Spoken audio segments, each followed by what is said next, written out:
Chapter 11. We were coming into Woodbridge, and I was just wondering whether to wake the professor when the little window behind me slid back and he stuck his head out. "Hello," he said. "I think I must have been asleep." "Well, I should hope so," I said. "You needed it." Indeed, he looked much better, and I was relieved to see it. I'd been really afraid he would be ill after sleeping out all night, but I guess he was tougher than I thought. He joined me on the seat, and we drove to town. While he went to the station to ask about the trains, I had a fine time selling books. I was away from the locality where I was known, and had no shyness in attempting to imitate Mifflin's methods. I even went him one better by going into a hardware store where I bought a large dinner bell. This I rang lustily until a crowd gathered, and then I put up the flaps and displayed my books. As a matter of fact, I sold only one, but I enjoyed myself nonetheless. By and by Mifflin reappeared. I think he'd been to a barber. At any rate, he looked very spry. He had bought a clean collar and a flowing tie of a bright electric blue, which suits him rather well. "Well," he said, "the sage is going to get back at me for the punch in the nose. I've been to the bank to cash your check. They telephoned over to Redfield, and apparently your brother stopped payment on it. It's rather awkward. They seem to think I'm a crook." I was furious. What right had Andrew to do that? "The brute," I said. "What on earth shall I do?" "I suggest that you telephone the Redfield Bank," he said, "and countermand your brother's instructions. That is, unless you think you've made a mistake. I don't want to take advantage of you." "Nonsense," I said. "I'm not going to let Andrew spoil my holiday. That's always his way. If he gets an idea into his head, he's a mule. I'll telephone to Redfield, and then we'll go and see the bank here." We put Parnassus up at the hotel, and I went to the telephone. I was thoroughly angry at Andrew, and tried to get him on the wire first, but Sabine Farm didn't answer. Then I telephoned to the bank in Redfield and got Mr. Shirley. He's a cashier, and I know him well. I guess he recognized my voice, for he made no objection when I told him what I wanted. "Now you telephone the bank in Woodbridge, and tell them to let Mr. Mifflin have the money. I'll go there with him to identify him." "Will that be all right?" "Perfectly," he said. The deceitful little snail, if only I'd known that he was concocting. Mifflin said there's a train 3:00, which he could take. I'll stop in on a lunchroom for a bite to eat, and when he get back to the bank I will be with him. We asked the cashier whether they had the message from Redfield. "Yes," he said, "we've just heard," and he looked at me queerly. "Are you Miss McGill?" "I am," I said. "Will you step this way for a moment?" he asked politely. He led me into a little sitting room and asked me to sit down. I supposed he was going to get me to sign some paper, so I waited patiently for several minutes. I had left the professor at the cashier's window, where they would be giving him the money. I waited some time and finally got tired of looking at the life insurance calendars, and then I glanced out the window. Surely that was the professor disappearing around the corner with another man? I returned to the cashier's desk. "What's the matter?" I said. "Your mahogany furniture is charming, but I'm tired of it. Do I have to sit here any longer? And where's Mr. Mifflin? Did he get his money?" The cashier, with a horrid little creature, side whiskers. "I'm sorry you had to wait, madam. The transaction is concluded.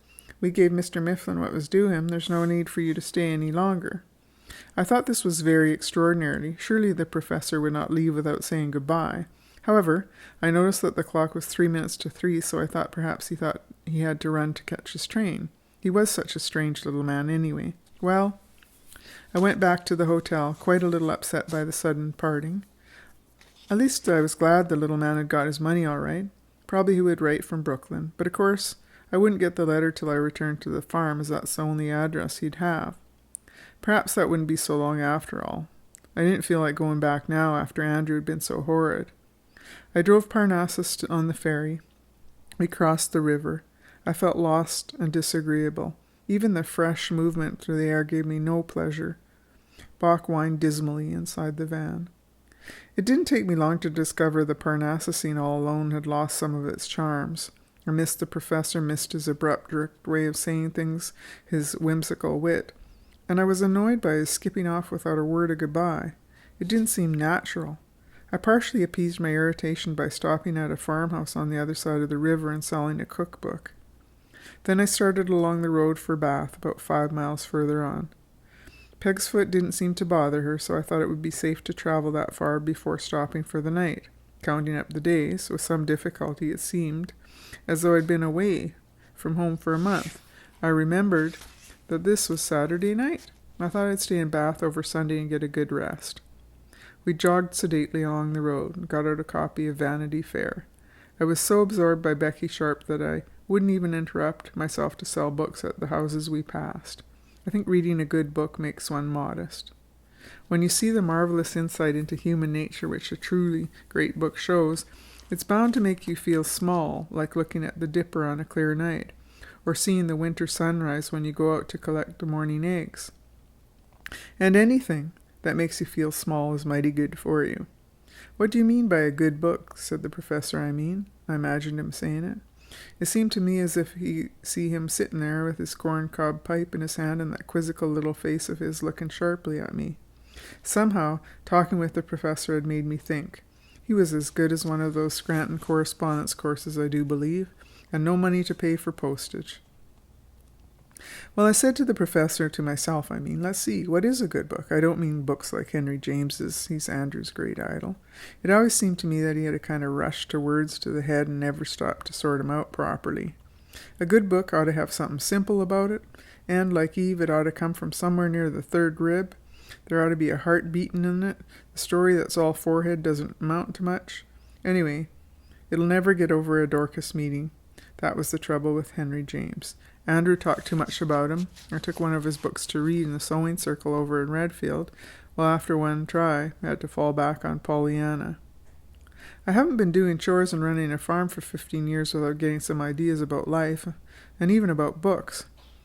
I wouldn't set my literary views up against yours, Professor. I was still talking to Mifflin in my mind, nor even against Andrew's, but as I say, I've got some ideas of my own. I learned that honest work counts in writing books just as much as it does in washing dishes. I guess Andrew's books must come for some good after all, because he surely does mull over them without end. I can forgive his being a shiftless farmer so long as he really does his literary chores up to the hilt. A man can be slack in everything else, but if he does one thing as well as he possibly can, I guess it wouldn't matter my being an ignoramus in literature so long as I'm rated an A1 in the kitchen. That's what I used to think as I polished and scrubbed and dusted and swept and then set about dinner. If I ever sat down to read for 10 minutes, the cat would get into the custard. No woman in the country sits down for 15 consecutive minutes between sunrise and sunset anyway, unless she has half a dozen servants. Nobody knows anything about literature unless he spends most of his life sitting down. So there you are. The cultivation of philosophic reflection was a new experience for me. Peg ambled along contentedly, and the dog trailed under Parnassus where I had tied him. I read Vanity Fair and thought about all sorts of things. Once I got to pick out some scarlet maple leaves that attracted me. The motors passing annoyed me with their dust and noise, but by and by one of them stopped, looked at my outfit curiously, and then asked to see some books. I put up the flaps for them, and we talked and had a good talk. They bought 2 or 3 books. By the time I neared Bath, the hands of my watch pointed to supper. I was still a bit shy of Mifflin's scheme of stopping overnight at farmhouses, so I thought I'd go right into town and look for a hotel. The next day was Sunday, so it seemed reasonable to give the horse a good rest and stay in Bath 2 nights. The Hominy House looked clean and old-fashioned, and the name amused me, so in I went. It was a kind of high-class boarding house, and mostly old women around. It looked to me almost literary, and Albert Hubbard-ish compared to the Grand Central in Shelby. The folks there stared at me somewhat suspiciously, and I half thought they were going to say they weren't taking peddlers, but when I flashed a new $5 bill at the desk, I got good service. A $5 bill is a patent of nobility in New England. My, how I enjoyed the cream chicken on toast and buckwheat cakes with syrup. After you get used to your own cooking your own grub, a meal off someone else's stove is the finest kind of treat. After supper, I was all prepared to sit out on the porch with my sweater on and give a rocking chair a hot box, but then I remembered that it was up to me to carry on the traditions of Parnassus. I was there to spread the gospel of good books. I got to thinking how a professor never shirked carrying on his campaign, and I determined that I would be worthy of the cause. When I think back about the experience, it seems pretty crazy, but at the time I was filled with a kind of evangelical zeal. I thought I was going to try to sell books. I might as well have had some fun out of it. Most of the ladies were squatting about in the parlor, knitting or reading or playing cards. In the smoking room I could see 2 dried-up men. Mrs. Hominy, the manager of the place, was sitting at her desk behind a brass railing going over accounts with a quill pen. I thought that the house probably hadn't had a shock since Walt Whitman wrote Leaves of Grass in a kind of do-or-die spirit. I determined to give them a rouse. In the dining room I noticed a huge dinner bell that stood in the door. I stepped in there, got it. The big hall, I began ringing it as hard as I could, and I shaked my arm. You might have thought it was a fire alarm. Mrs. Hominy dropped her pen. In horror, the colonial dames in the parlor came to life and ran into the hall like cockroaches. In a minute I'd gathered quite a respectable audience. It was up to me to do the spellbinding. "Friends," I said, unconsciously imitating the professor's trick of the trade, I guess.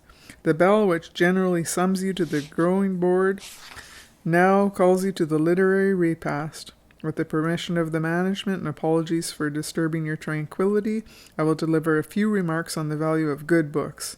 I see that several of you are fond of reading, so perhaps the topic will be congenial." They gazed at me about as warmly as a round of walnut sundaes. "Ladies and gentlemen," I continued, "of course you remember the story of Abe Lincoln when he said, 'If you call a leg a tail, how many tails does a dog have? 5 is your answer. Wrong, because as Mr. Lincoln said, calling a leg a tail.' I think it was a good beginning, but that was as far as I got. Mrs. Hominy came out of her trance, hastened from the cage, grabbed my arm. She was quite red with anger. "Really," she said, "well, really, I must ask you to continue this some other place. We do not allow commercial travelers in this house." And within 15 minutes they'd hitched up Peg and asked me to move on. Indeed, I was so taken aback by my own zeal that I could hardly protest. In a kind of daze, I found myself at Moose Hotel, where they assured me as they catered to mercantile people. I went straight to my room and fell asleep as soon as I reached the straw mattress. That was my first and only public speech.